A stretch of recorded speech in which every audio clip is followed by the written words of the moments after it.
అందరికి నమస్కారం. Welcome to our channel. నేను మీ భీమా. మన ముందు బ్రహ్మపదం పీఠాధిపతులు డాక్టర్ శ్రీ కృష్ణమాచార్య గురువు గారు ఉన్నారు. గురుగారు నమస్కారం. గురువు జై వీరబ్రహ్మ జై. నమస్కారం అండి. ఓకే గురుగారు, ఇంకో విషయం గురుగారు. ఇప్పుడు మా ఇంటి దగ్గర ఒక వేప చెట్టు ఉంది గురుగారు. దానిపైన కాకి పిల్లలు పెట్టింది. అది చిన్న పిల్ల వచ్చి మా గేట్ లోపల పడింది గురుగారు. అది కాకి వచ్చి గేట్ మీద కూర్చొని అరుస్తుంది. నేనేం చేశానంటే చెప్తే ఒక చిన్న కర్ర తీసుకొని ఆ పిల్లని బయట పెట్టే లోపల ఆ కాకి ఏమనుకుంది, ఇదేమో నా బిడ్డని ఏదో చంపేస్తారన్నట్లు కాకు నడిస్తే మినిమం 50-60 కాకులు వచ్చినాయి గురుగారు. అది ఏం జరిగింది, 2 రోజులు మమ్మల్ని బయటికి రానిలేదు గురుగారు. అంటే వాటిలో అంత ఐకమత్యం ఉంటుంది. పక్షులకి జంతువులకి పునరుత్పత్తిలో ఒక గొప్ప ఇది ఉంది. కోడి మీరు బాగా పెంచుతారు. కోడి గుడ్డను పొదిగిన తర్వాత చాలా సాత్వికంగా ఉన్న కోడి దగ్గరికి వెళ్ళి ఒక పిల్లని మీరు పట్టుకోండి. అది చాలా కోపంతో మీ మీద అటాక్ చేయడానికి ప్రయత్నం చేస్తుంది. మీరు దాని యజమాని అయినప్పటికీ కూడా ఆ తల్లి ప్రేమ కారణంగా బాలింతి జాడ్డం అంటూ ఉంటాం మనం. ఎవరికైనా ప్రసవించినటువంటి స్త్రీకి విపరీతమైనటువంటి అనారోగ్యం మైకం కమ్మితే బాలింతి జాడ్యం వచ్చింది, ఏదో లేకపోతే ఏదో వచ్చింది. ఆ విధంగా ప్రసవించినటువంటి స్త్రీ సంబంధమైనటువంటి, అది జంతువు అవ్వచ్చు, మనిషి అవ్వచ్చు, వేరొకటి అవ్వచ్చు, వాళ్ళ యొక్క శరీరంలో వాళ్ళ యొక్క మస్తిష్కంలో కొన్ని రసాయన ప్రభావాల కారణంగా తన బిడ్డను తాను సంరక్షించుకునేటువంటి స్థితిగతులు అవి ఉంటాయి. రెండవది, జంతువులో ఒక ప్రత్యేక లక్షణం ఉంది.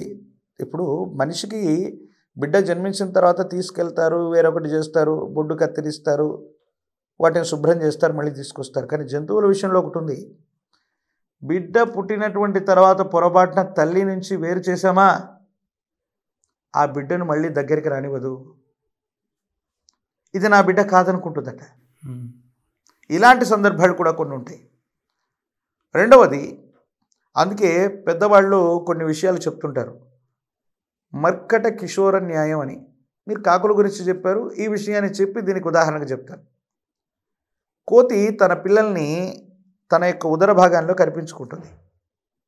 ఈ కొమ్మ నుండి ఆ కొమ్మకు దుక్కుతుంది, ఈ ఇంటి మీద నుంచి ఆ ఇంటి మీదకి దుక్కుతుంది. పొరపాటున ఆ కోతి పిల్ల కనుక దాన్ని వదిలేసి కింద పడ్డదా, ఈ జీవితంలో మళ్ళీ దాని దగ్గర రానివ్వదు. అంటే దగ్గర కూడా ముట్టుకోదు. దాన్ని మర్కట కిషోర న్యాయం అంటారు.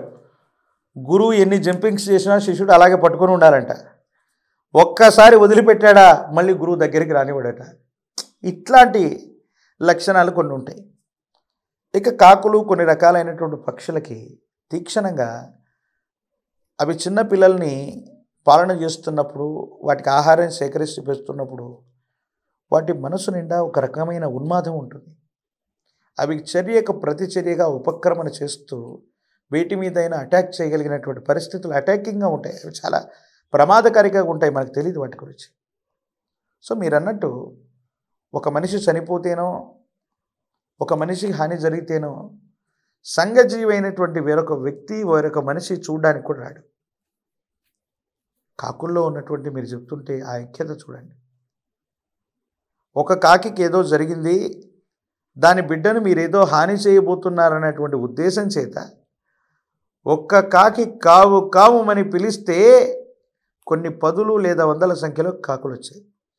రావటమే కాదు, అవి మేము చిన్న పక్షులం, మనిషి పెద్దగా ఉన్నాడనుకో మన మీద అటాక్ చేయడానికి కూడా ప్రయత్నం చేస్తాయి.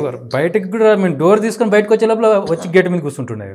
అంటే అవి చాలా కోపానికి, ఉద్రేకానికి కారణమై మా జాతిని నిర్మూలించే ప్రయత్నం మీరు చేస్తారా? మీరు కేవలం మనుషులు, 10ల సంఖ్యలో మేము ఉన్నాం, మా జాతిని మేము కాపాడుకుంటామన్నటువంటి ఐక్యత, ఈ సమైక్యత మనుషుల్లో వస్తే ఎంత బాగుంటుంది. ఈ మధ్యన ఒకటి సోషల్ మీడియాలో కూడా ట్రెండ్ అయింది గురుగారు. ఆయన ఏదో చికెన్ కొట్టు పెట్టుకున్నాడు. అది సార్కి వచ్చేసి ఒక ముక్క తీసుకొని పోతుంటే ఆయన కోపం వచ్చి కాలు కట్టేశాడు కాకిది. అది అరిస్తే కొన్ని 100 కాకులు వచ్చినాయి గురుగారు. చూసారా, ఒక్క ఆర్తనాదం చేస్తే కాకులన్నీ సంఘటితమైనటువంటి శబ్దాన్ని కాకి భాషలో అది చెప్పింది. బాబు నన్ను చంపేస్తున్నారా బాబు అని ఒక్క మనిషి ఆర్తనాదం చేస్తే ఫోటోలు, వీడియోలు తీసుకునేటువంటి సంస్కృతిలో మనం ఉన్నాం. సోషల్ మీడియాలో చాలా లైవ్ మర్డర్లు మనం చూస్తుంటాం. వీడు ఫోటో తీసేంతలోపు రాయి తీసుకొని పట్టుకొని కొడితే వాడి ప్రాణాన్ని కాపాడచ్చుగా. ఈ పరిస్థితి మనుషుల్లో ఉందా? మీరు యూట్యూబ్లో కొట్టండి లైవ్ మర్డర్స్ అని చెప్పి మీరు ఎక్కడైనా వెబ్సైట్లోకి వెళ్ళో యూట్యూబ్లోకి వెళ్ళి కొట్టండి, ఓ 1000 వీడియోలు వస్తాయి, 2000 వీడియోలు వస్తాయి. చాలామంది సెల్ ఫోన్లో బంధించి మరి వాడు ఎలా నరికాడు, ఎన్ని వేట్లు నరికాడు, మీడియా ఛానల్స్ కూడా అలా ప్రచారం చేస్తాయి. ఈ ఈ వీడియోలు తీస్తున్నటువంటి జనాలు ఒక మనిషి వేరే మనిషిని నరుకుతుంటే, చంపుతుంటే కనీసం వాడిని గాయపడకుండా చేసో, వాడిని రిస్ట్రిక్ట్ చేసో, వాడిని గాయపరిచో కనీసం ప్రాణాన్ని కాపాడొచ్చుగా. మనుషుల్లో లేనటువంటిది అది. ఎందుకు తెలుసా? మనిషి నానాజాతి సమితి. మనకున్న నానా జాతులు, నానా జాతి కులాలు, ఈ వర్గ వైషమ్యాల వల్ల అసమానతలు, పేదవాడు, ధనికుడు, మంచి బట్టలు ఉన్నవాడు, లేనివాడు, కాకులకేముంది, పక్షులకేముంది, అవి తినే ఆహారం రేపటి గురించి ఆలోచన లేదు, రేపటికి దాచుకునేటువంటి పరిస్థితి లేదు, కొత్త బట్టలు కొనుక్కోవాల్సిన అవకాశం లేదు, కొత్త ఇల్లు నిర్మించుకో, ఆ పుల్లలతో ఇంటిని కట్టుకుంటాయి, కూలిపోతే మళ్ళీ కట్టుకుంటాయి. మీరు ఒకసారి కాకి గుళ్ళని చూడండి, ఆ గూడును కనుక మీరు తీశారనుకోండి, అంతకంటే స్ట్రాంగ్గా సాయంకాలంలోపు కట్టేస్తాయి. అంటే ప్రకృతిలో ఆహారం కోసం, బట్టల కోసం, వసతి కోసం డబ్బు మీద ఆధారపడే ఏకైక జీవి మనిషి మాత్రమే. అందుకే మనం సంఘటితంగా ఉండలేకపోతున్నాం. ఈ అవసరం లేకుండా ప్రకృతి అన్నీ తీరుస్తుందన్నటువంటి నియమం మీద ఆధారపడేవి సృష్టిలో ఉన్నటువంటి పశుపక్షాదులు. అందుకే ఒక సింహం ఒక బర్రె మీద దాడి చేస్తే ఆ అడవి దున్నలన్నీ కూడా వచ్చి ఆ సింహాన్ని చంపేసిన దాఖలాలు చూస్తాం. ఒక చిన్న కాకి ఏదైనా ఇబ్బంది అయితే 100 కాకులు వచ్చి పోట్లాడడానికి, కొట్లాడడానికి, ఒకవేళ అది చనిపోతే దాని చుట్టూ పరిభ్రమిస్తూ కావు కావుమని అరుస్తూ సంఘీభావంగా ప్రకటించే స్థితిని మనం చూస్తాం. కానీ మనుషుల్లో ఆ సంఘటితమైనటువంటి తత్వం లేకే పరాయి దేశాల వాళ్ళు పరిపరి విధాలుగా భారతదేశాన్ని ఆక్యుపై చేసుకున్నారు. మళ్ళీ ఫ్రీడమ్ ఫైటింగ్ కోసం మనమందరం సంఘటితమైతే కానీ రాలేదు.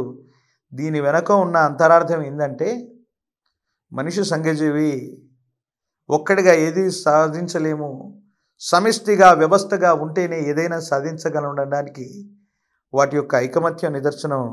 మనం కూడా నిజంగా కాకుల్లాగా సంఘటితం అయితే కనుక ఎంత బాగుండు. కులం, మత, వర్గ వైషమ్యాలు వదిలిపెట్టి సమైక్యతమైనటువంటి భావనతో మనిషి ఉన్నట్టయితే అదే మానవత్వ విలువలతో కూడినటువంటి సరికొత్త సమాజం ఇది రావాలని తప్పకుండా మనం కోరుకుందాం.